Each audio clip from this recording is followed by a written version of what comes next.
T Glottaling. Well, there are some very noticeable Cockney glottal stops. That's a butterfly. Butterfly. And on this side is a bottle. A bottle. Notice the L vocalization as well, a bottle. Down at the bottom there's a rabbit, and a watering can.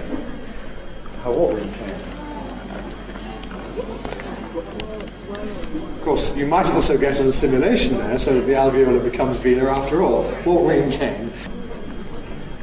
The glottal stop, of course, is made in the glottis by bringing the vocal folds firmly together and holding the air back behind them.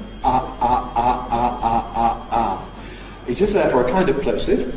It's voiceless, and so it differs principally in place of articulation from an ordinary alveolar T. It's already to be observed in many positions in RP, in more positions in Estuary English, and in still more positions in Cockney.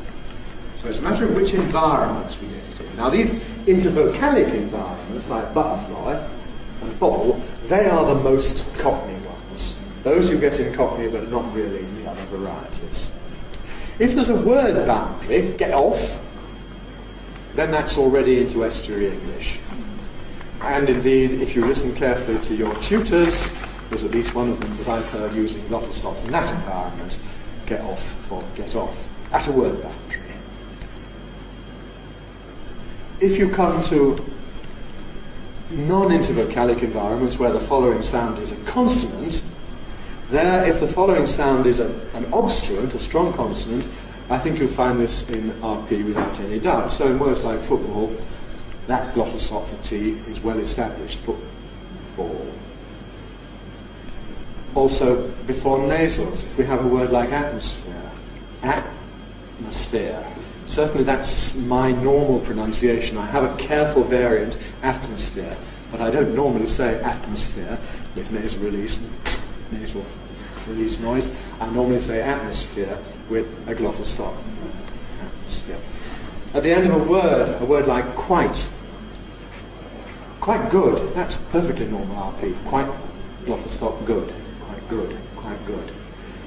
Quite nice. That, I think, is also now RP, though Jones wouldn't have thought so. Quite nice.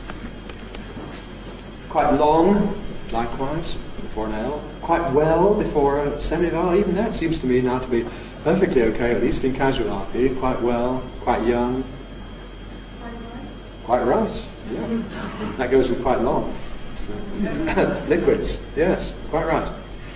Well, probably for me it's stylistic. I have a more careful variant, quite right, but a more casual variant, quite right. You better listen and observe what I do when I'm talking quite naturally.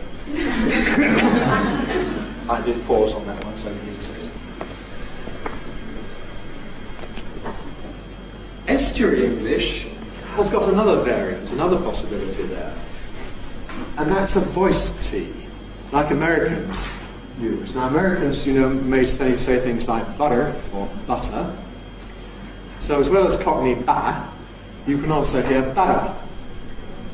And in the kind of Estuary English which isn't broad Cockney, that's perhaps what you may more readily hear.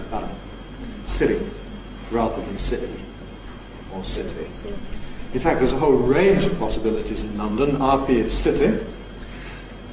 Posh Cockney is city. It's affricated. We have this Estuary English city.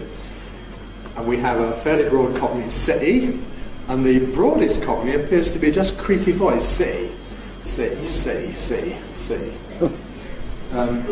Herford, who did a PhD thesis about generational differences in Cockney, reports, this must have been some years ago, reports a milkman with a horse that drew the milk cart around, and the horse's name, he asked what the horse's name was, asked Key. The horse's name was Key, which is not key in a lock, but kitty. But the T is realised merely as this bit of creaky voice, Key, in the middle of it, Key.